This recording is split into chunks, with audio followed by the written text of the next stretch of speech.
Hello, I'm Atu Jamir and you're watching Hornbill TV's Prime at 9. Now headlines.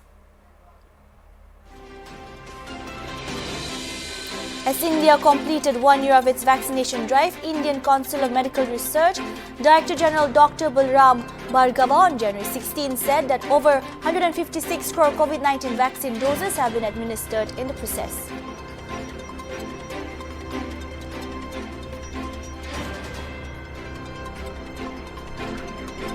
India reported 2,58,089 fresh COVID-19 cases in the last 24 hours, the Ministry of Health and Family Welfare informed on Monday. With this, the total number of COVID-19 infections in the country moved up to 3,73,80,253, including 16,56,341 active cases.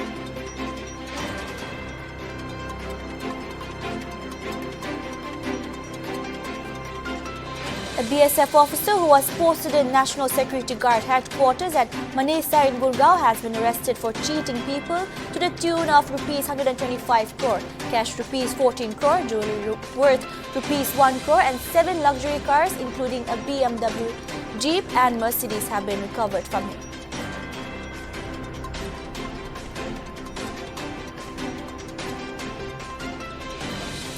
The centre has told the Supreme Court that COVID-19 inoculation guidelines issued by the Union Health Ministry do not envisage forcible vaccination without obtaining the consent of an individual.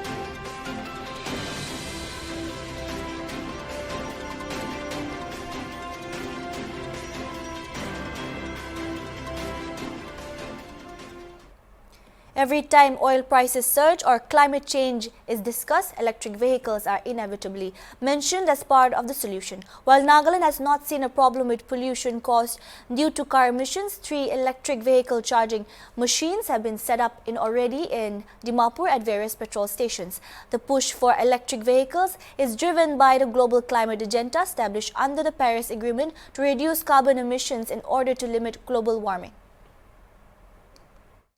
According to reports, about 2 in every 100 cars sold today are powered by electricity, with EV sales for the year 2020 reaching 2.1 million.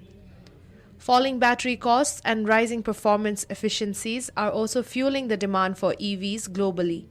Making the path for an electric future smoother, the government has launched special policy measures such as slashing GST on EVs to 5% versus 28% for combustion engines, exemption on loans to buy vehicles that are electric, and the Union Cabinet has also proposed customs duty exemption on certain EV parts including electric drive assembly, onboard charger, e-compressor, and a charging gun to cut down costs. The revised guidelines are important because by 2030, India has set a target of 30% EV sales penetration for private cars, 70% for commercial vehicles, 40% for buses, and 80% for 2- and 3-wheelers. At present, only about 2 to 3 e-car variants cost below 15 lakh in the country. The cost of 2-wheelers and 3-wheelers have almost come at par with the existing petrol ones after factoring in the subsidies. Apart from the high cost of EVs, a major cause for the sluggish sale of EVs in the country other than Delhi has been the lack of charging infrastructure. So far, 14 states have released their EV policies. They include Delhi, Andhra Pradesh, Maharashtra, Madhya Pradesh, Uttar Pradesh, Gujarat, Kerala, Punjab, Tamil Nadu and Bihar. We are here at Orami service station at 7 Mile in Dimapur, and this is the third electronic vehicle charging station over here, and it is also, one of the first that has existed in Nagaland. And we can all see that the world is moving at a very fast pace towards being environmental friendly and also live a sustainable life. And Nagaland is also following suit and joining the bandwagon with that. And let's have a look at what the manager of the Orami service station has to say. Apnila naam kya hai na? Samir Das. Okay, sir, to apni idu kicha install hui she idu yate? It's been only 1 week. Yeah. Manukhan aina na ay tahala electric car. बेसी कम्ती আছে ना only the Nexon laga ekta thakyo ni hale beshi kom dia ase but IOC ra initiative loina install korbo dia ase to mambi we have to comply with the company like rules na Idu third one ase kushi to alak dusra duita do kutte ase. as far as my knowledge idu ekta du Nagarjan de ase aro ekta du Fort Mile jail road te thakyo Acha to idu service idu electric vehicle charger to apni la hisab te idu salient features to ulap ko paribo ulap basic features khan ki kore aro tahan la plug points khan be same all different types of cars. 90% electric vehicles to cover kore idura na some two pin plugs idula du 90% ene cover kore kumba du alag pin bi alag alag thaki jay na to na mile but 90% du ene cover kori loi Aro idu la charges khan be set huishna hua nai noile apni la hisab pra kiman what are the range to price range of charging the vehicle per charge ki ase. Till now it has not been fixed but most probably 10 to 20 rupees per unit yeah it will cost according to unit consumed To aro apni idu hala do bi apni la hisab te do kina feel kore how do you feel that this electric vehicle charger should there be more chargers in every station and should people buy more electric cars. yeah it's a way to sustainable development sustainable life as our society is going so there should be like more of this kind of vehicles electric vehicles Acha to idu la alag features khan special features khan ki ase na. to machine though totally digital ase the unit consumed it will be shown in the phone there's an app in the phone by sub update khan and everything phone by control kore to app ra na totally digital box to ena dikhi ase gole it's Wi-Fi connected and Bluetooth connectivity is also there edu kiba de EV gari khan idu thakibo. Hi. Almost all the EV like vehicles has one common app tade like kundu jaga de do charging point nalibi in a point ase tan alarm pai jay only thing we have to upload our data na do app te to bisile he tan alarm pai jo so no need to tense like manu bi ta EV gari chalai shugolibi they can go anywhere matlab thake do na charging khatam ho jawa kena birao ita do it's a good initiative by So idu kila unit khan use kore. kilowatt yeah no actually price to the dealers association khan kotha kurina pichade set kuruni since nutun aros khan de dali ase to aste sob tv cover kurulela aim ase company bi We are here at Tata Motors in Dimapur, but then apparently there is no dealership that has introduced electric vehicles in Nagaland as yet, according to what we have been told. And the only dealership that is supplying electric vehicles is in Guwahati, known as Utkarsh Motors, and it is the only sole dealership in the whole of Northeast that is supplying and has introduced electric vehicles in the Northeast. So as of now, we have been told that there is no dealership or authorized dealership for electric vehicles. So that question arises as to what the electric vehicle chargers will be of use in Dimapur as of now. Is it being utilized properly? But if there are no electric vehicles, then how is it being utilized? Reporter Esther with camera person Aaron for Hornbill TV. The Supreme Court on Monday asked state governments and union territories not to delay the process of identification and rehabilitation of street children and directed district magistrates across the country to involve special juvenile police units, NGOs and voluntary organizations to identify children on the streets. A bench headed by Justice L. Nageshwar Rao directed states and union territories to take immediate steps to identify and rescue homeless children hit by the COVID-19 pandemic. To discuss more about the Supreme Court's order and what it means for homeless children in India and in Nagaland too, we have in our newsroom our senior news analyst El Muli. Hi El, thank you so much for joining us today again. So moving on with this conversation, what might be the welfare and administrative context of the Supreme Court's order, considering that children welfare is not a new subject for administrations, especially in such a time as a pandemic? Atu, yes. When the pandemic first broke out, I think it exposed a lot of economic disparities, and it exposed administrative and healthcare loopholes. It turned everything inside out. Now, the whole media space since the pandemic broke out was taken by stories of success or failures of governments, of healthcare institutions, of communities struggling, the mainstream community, I mean. So the whole media space was taken over by stories and reports of all these institutions in our community. But I think along the way, somehow, stories about homeless children, children on the streets, people, children who don't have parents, who don't have homes, living in India on the streets, their stories were neglected, I believe. And the Supreme Court is actually recognizing that, hey, we are not the only ones in the society who need help, who need rehabilitation.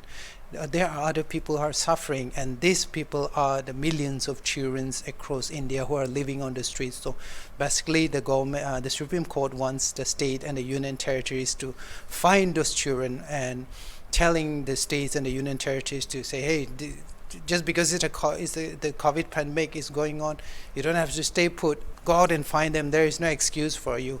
Find them because they are also part of the community. That's what the Supreme Court is saying too. Also, do you think that the court feels that administrations are neglecting or maybe sidelining them amid the chaos of the pandemic?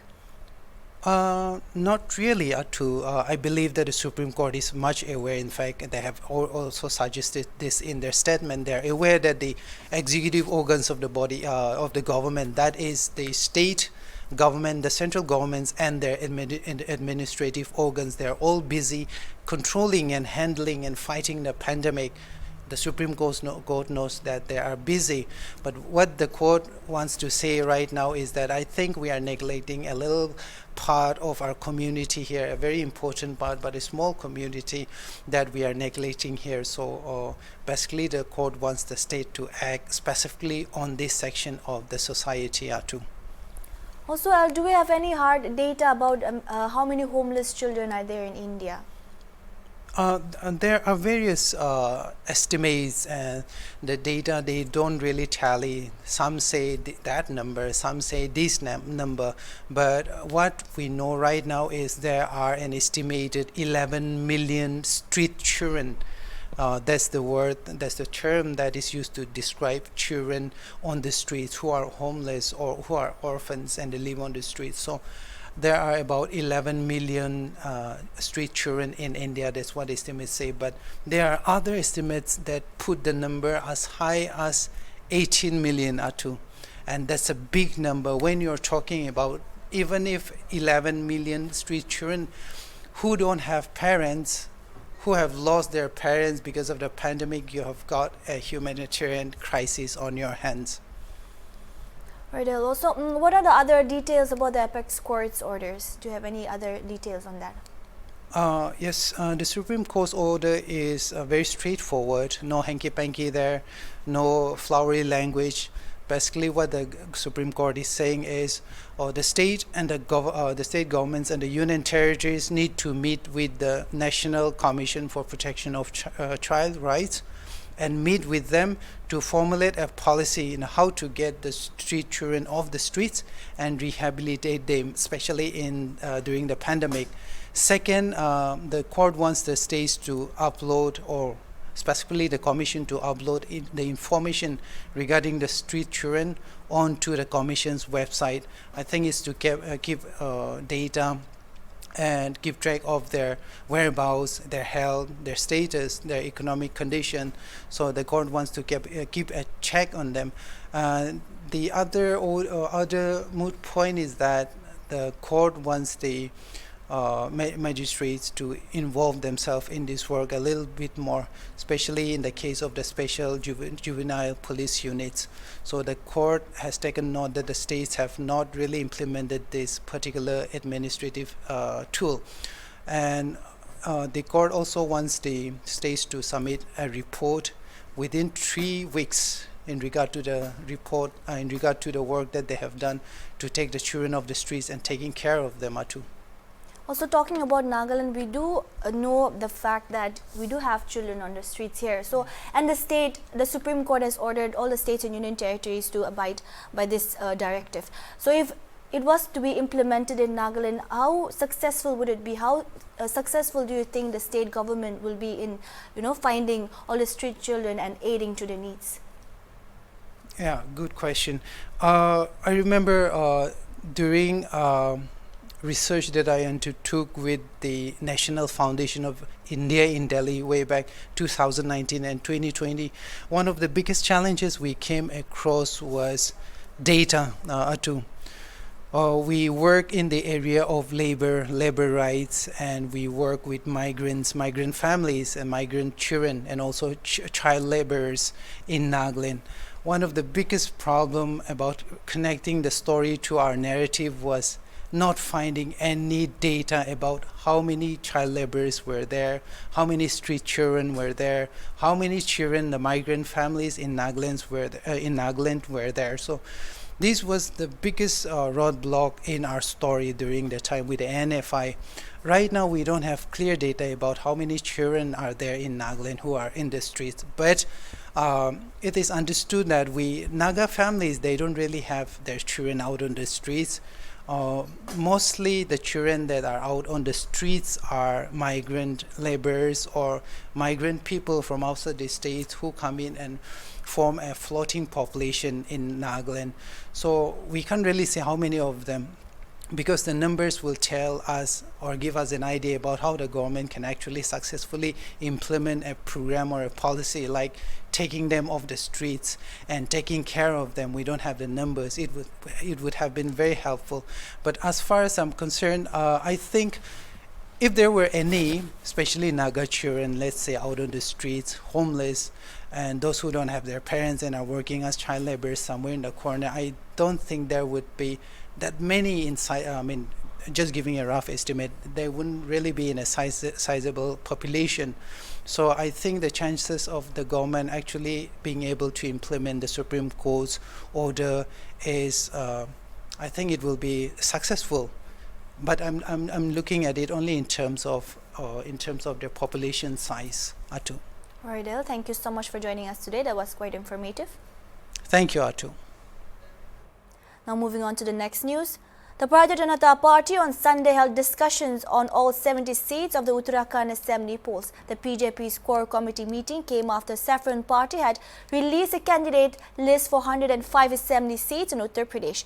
Union Home Minister Amit Shah, BJP President J.P. Nadda, Uttarakhand Chief Minister Pushkar Singh Dhami, Uttarakhand BJP President Madan Kaushik, Election in Charge Prahlad Joshi, In Charge Dushyant Gautam, Co-in charges R.P. Singh and Lockett Chatterjee were present in the meeting. According to the details, the meeting had begun at 6 p.m. and went on till 10 p.m. at the BJP office. A panel of 3 names was sent to Delhi, which was discussed in a core group meeting on Sunday.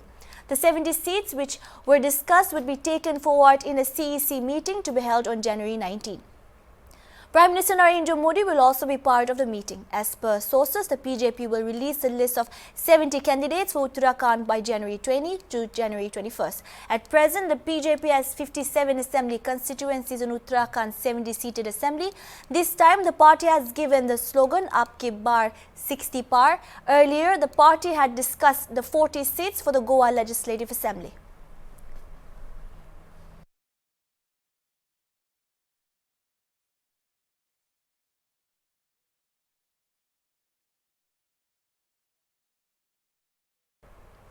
A group of Sikh devotees on way to their home in Punjab's Mohali suffered injuries when their vehicle was pelted with stones by a mob in Bihar's Bhojpur district on January 16, informed Sub-Divisional Police Officer Rahul Singh. Six devotees on way to their home in Mohali from Patna suffered injuries when their vehicle was pelted with stones by a mob for not donating for religious ritual and construction of religious place in Charpokhari, Bhojpur on Sunday, the SDPO said. He also informed that the incident took place on Ara Sasaram Road near in Bhojpur district when the devotees were on the way to Mohali after taking part in a Prakash Parv being observed at Takht Sri Harimandir Ji Sahib in Patna.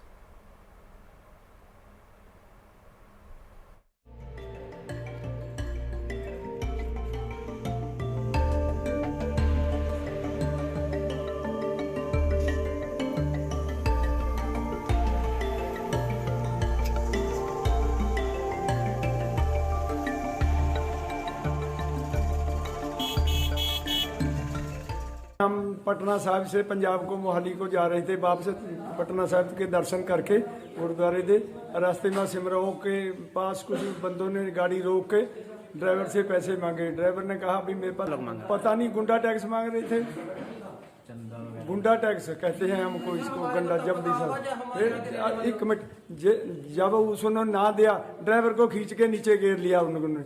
Driver को उठने लगे तो संगत उतर के driver को बचाने के चक्कर में उन्होंने संगत को भी कूटा पीटा। पोखरी के ध्यानी टोला के पास में उनको कुछ नवयुवकों के द्वारा रोका गया और उनसे यज्ञ के नाम पर रंगदारी के रूप में कुछ पैसे का डिमांड किया गया। ध्यानी टोला में अभी यज्ञ और मंदिर का निर्माण होने वाला है, उसी के परिप्रेक्ष्य में उन्होंने कुछ पैसे का डिमांड किया और जो इन्होंने मना किया कि हमारे पास पैसा नहीं है। इसी पर वो ड्राइवर है, उसको गाड़ी से उतार करके और उसको मारपीट किया गया। तो जितने भी सिख श्रद्धालु हैं वो लोग वापस से उतर करके इसका विरोध किया। इसी क्रम में जो वहाँ के लोकल लोग हैं उनके द्वारा ईंट और पत्थर से उनके ऊपर हमला कर दिया गया, जिसमें 6 लोग जो हैं वो जख्मी हुए। इसमें कितने लोगों को हिरासत में लिया गया sir?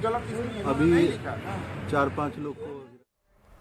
A fire broke out in a cloth factory in Bhiwandi area of Maharashtra's Thane on Sunday night. As per the Thane Municipal Corporation, property worth crores was gutted in massive fire that broke out in the cloth factory at the Kazi compound area of Bhiwandi. The cause behind the fire is not clear yet, said a municipal corporation official. Fire brigades reached the spot at the earliest and no casualties have been reported yet, said the municipal corporation official. More details are awaited.